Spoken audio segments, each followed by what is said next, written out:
السلام عليكم ومرحبا بكم معايا يا احلى متابعين فيديو اقتراح جديد. كنتمنى يلقاوكم في احسن الاحوال.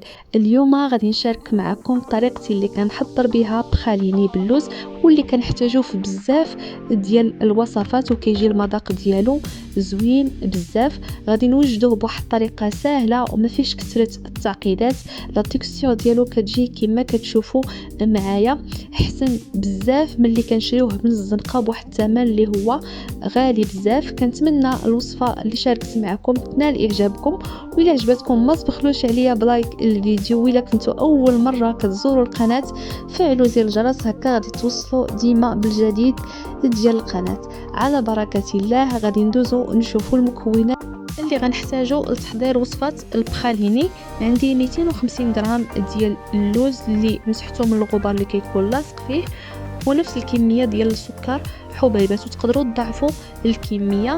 مباشره ندوزو للطريقه. غادي نحتاج هنا واحد المقلاة اللي تكون ثقيله او كاسرول، وغادي نوضعوا فيها السكر حبيبات بالتساوي. ما ديروش واحد الطبقه اللي تكون كبيره بزاف باش ما ياخذش منكم واحد الوقت باش يكون كيذوب. وغادي نوضعوه على النار حتى غادي يصبح لنا على هذا الشكل هذا. غادي نحركوه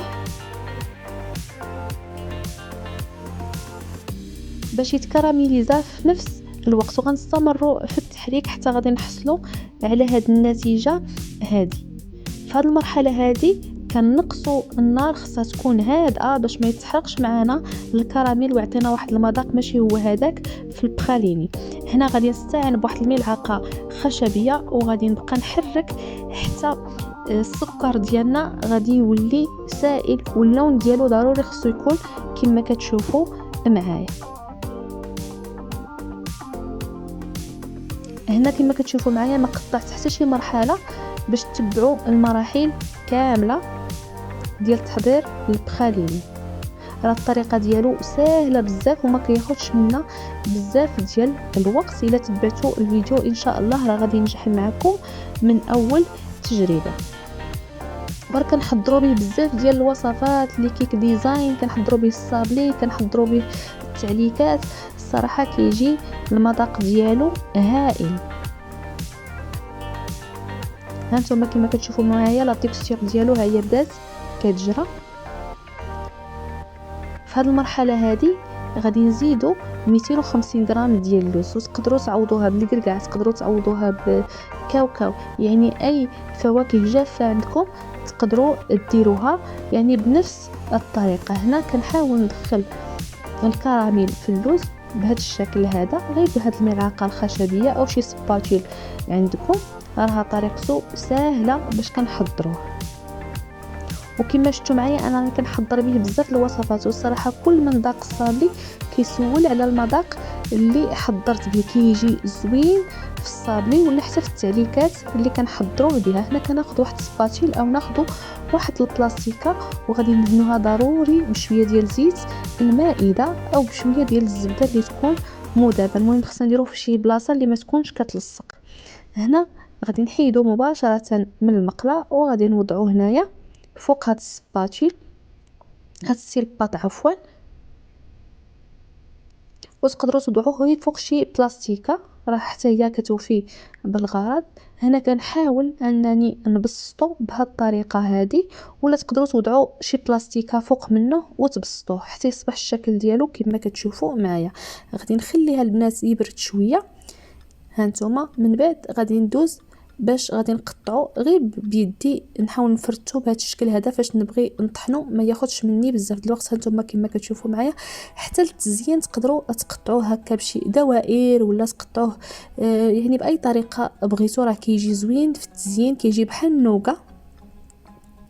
وتقدروا ديروا البنات حتى الجنجلان، راه كيجي زوين البخاليني ديال الجنجلان، كيجي المذاق ديالو رائع. هنا شاركت معكم اللوز ولكن بنفس الطريقه تقدروا ديروا الجنجلان كما قلت لكم، كاوكاو، الكركاع، البيستاج، يعني اي فواكه جافه عندكم تقدروا تحضروا بها البخاليني بنفس الطريقه. المهم هنا كنستمر حتى غادي نسالي الكميه اللي عندي كامله.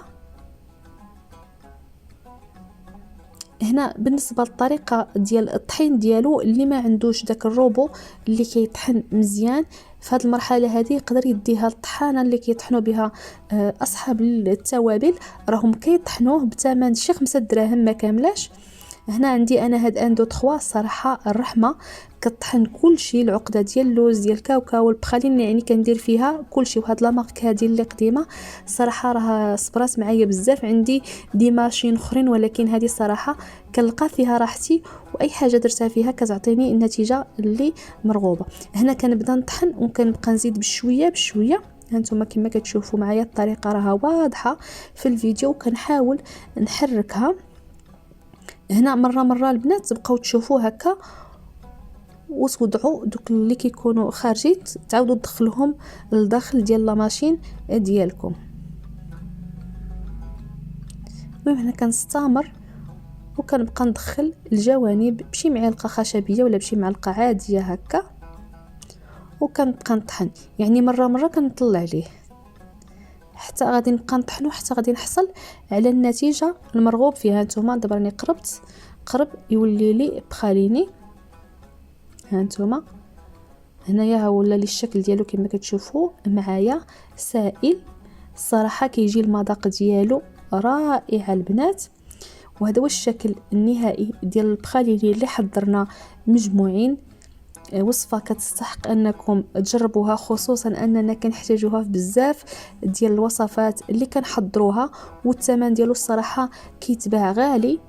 نقدروا نحضروه في الدار بواحد الطريقه اللي بسيطه، اللي ما كنحتاجوش ليها بزاف ديال الوقت ولا المجهود باش تحضروها. انا كنحضروا الصراحه وكيبقى عندي هنايا في الثلاجه، يعني كيبقى واحد المده طويله حتى العام عاد كيتسالى. اخر 2 معالق اللي كانوا حضرت بهم الصابلي، وراه ديما كيكون حاضر عندي، ما كيوقع له حتى شي حاجه، غير حطوه في الثلاجه هكا كتحتفظوا به واحد الوقت اللي يكون كبير.